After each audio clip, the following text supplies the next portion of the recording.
जनाब आली मकाम सा बहु भी तकने हो पे ऐ तको मैं रखना पे का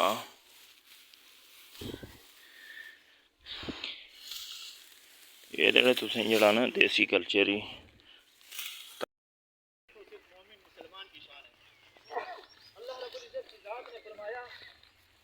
जो शख्स जहन्नम से बचा दिया गया और जन्नत में दाखिल कर दिया गया वो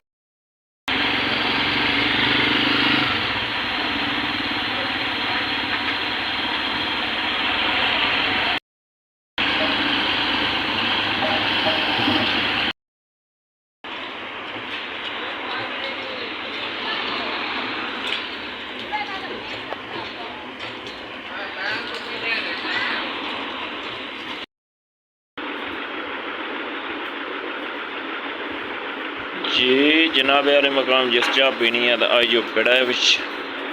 भाई फैसल दा भाई आसर चाह जड़ी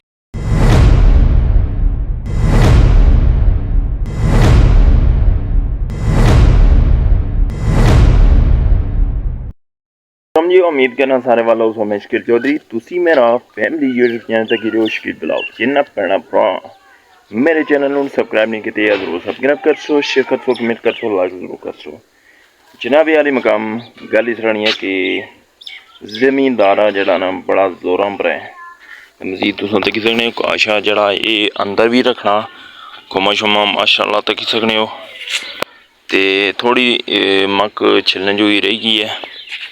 असल है ये बख बख डलिया नहीं है तो इन्हें बखो बख रखे हूँ तो मजीद तकी सकने हो। तो हूँ मैं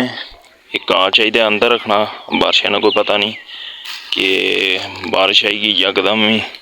तो तबाही होनी शदीद होन करी और सी इस वास्ते एहतियाती तौर पर हूँ इंशाअल्लाह ताला अंदर रखसा ते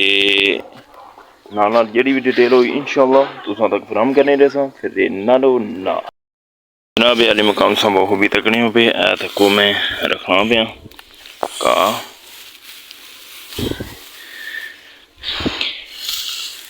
ये तुसें जड़ा ना देसी कल्चर ही तकने वास्ते मिल सी तो मजीद एक कम शम मुकाई देना। मैं इंशाअल्लाह ताला जड़ियाँ ना कश्मीरी तकरीबन इंशाअल्लाह ज़िंदगी तो प्रमोट कर सा थोड़ा बहुता ज़्यादा नहीं थे थोड़ा बहुता कर सा। असल बंदे ही मजबूरियां मारी जानियां तनकीद करने है ना कि तुसां अपना इलाका हाली कवर करने हो भी लेकिन सबा ही मजबूरियां ना नहीं पता होना ना किसी बंदा कोई बाज सकना ज़ारा बंदे ने अपना अपना घरेलू जड़े इन्नियां मजबूरियां होनियां इस वजह तो जड़ा ना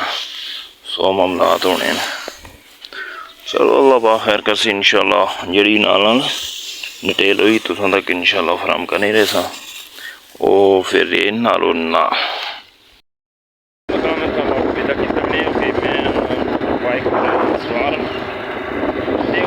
जनाजा जरा रोड नजदीक ही बना हुआ है फिर जी भी नाल शेयर हुई तुसां तक इंशाअल्लाह शेयर करसा नालो ना। सिर्फ मोमिन मुसलमान की शान है। अल्लाह रब्बुल इज्जत की जात ने फरमाया कि जो शख्स जहन्नम से बचा दिया गया और जन्नत में दाखिल कर दिया गया वो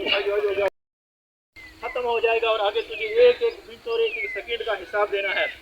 फमन यअमल मिस्काल ज़र्रतिन खैरन यरा वमन यअमल मिस्काल ज़र्रतिन शर्रन यरा। एक राई के दाने के बराबर अगर हमने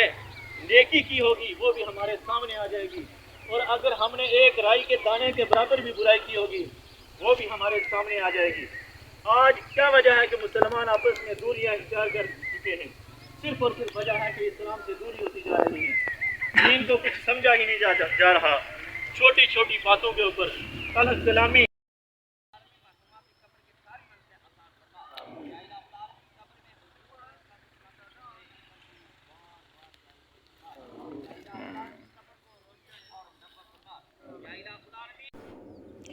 जी जनाबे आली मकाम जनाजा शनाजा पढ़ी तो हूँ मैं आई गया रड़ा बाजार तो तुसां तक्की सकने हो कि रब्बे रंगला कम जारी है दवो दव तो ये खालकाबाद तो शुरू होया सी जड़ी कस बन्ना न ਤੇ ਉਸਨੇ ਪਰੋਂ ਰਿਪੇਅਰਿੰਗ ਕਰਨਾ ਸ਼ੁਰੂ ਕੀਤਾ ਉਸਨੇ ਤੇ ਹੁਣ ਤਕਰੀਬਨ ਮਹੀਨੇ ਬਾਅਦ ਇੱਥੇ ਪੁੱਜੀ ਆਏ ਨਾ ਰੜਾ ਬਾਜ਼ਾਰ ਇਹ करने पे रिपेयरिंग ना काम माशाअल्लाह अल्लाह पाक खैर करिए ते जनाबे वाले मकाम तुसा नाल शेयरिंग तकने रे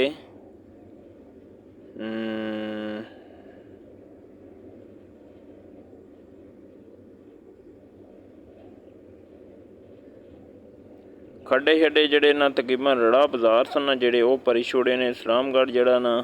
टैंपरेरी जी रिपेयरिंग होनी सी वो भी की है माशाअल्लाह मजीद ये है कि लुक शुक होना खुद तक चूल्हा चूल्हा थोड़ा फेरिया ने थले की ना मोटी बजरी पाई है उसके ऊपर लुक पाई है फिर उसके ऊपर निकी जी कंक्रीट की ने फिर उपर लुक पाई तो फिर उपर रेता शेता पास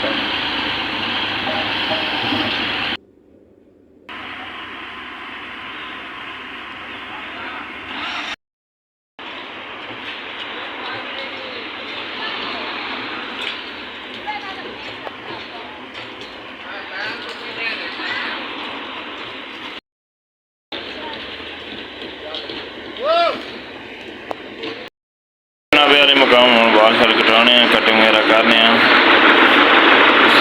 सिराना तो वैसे ग्राउंड बनते हैं तो मैं खर्चा कराई कि ना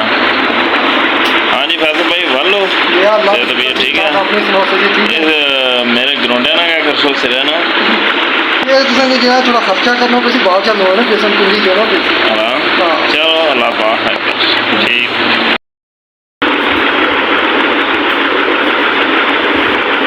जी जनाब यार मकाम जिस चाह पीनी है तो आइयो पेड़ा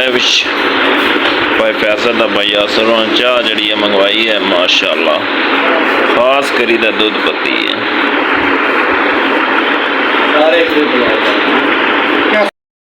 जी माशाअल्लाह खत कराई उड़िया फैसल जी जी क्या रहे हो भाई खत छत नहीं लेना शाना माशाअल्लाह सही परफेक्ट ना अगर ना हुई तो फिर मुर्गा मी गया बेसी लेना ठीक ना हुई ये तो बेसी ना पास कौन कर सी पास कौन कर सी चलो जी खैर उसी चेक करने हैं जी वाले मकाम ड्यूटी पर पुजी आए हैं तो कोशिश ये होनी है कि तुसी डेली जी है ना व्लॉगिंग दस्या कर इंशाअल्लाह मसरूफियात की वजह से जरा ना थोड़ा जा बंदा बिजी रहना व्लॉगिंग जरा ना वो बड़ी औखी होनी है तो मजीद चाबी वगैरह चाहने हैं ट्यूबल बिजली भी तराशने की वजह से जरा ना टूट बूट जी हुई है ना दरख्त उन्होंने तराशिंग होनी है भी तो मजीद हूँ मैं इस व्लॉग नहीं करसा एंडिंग तो अपनी दुआ में याद रखे और सोने वाला है।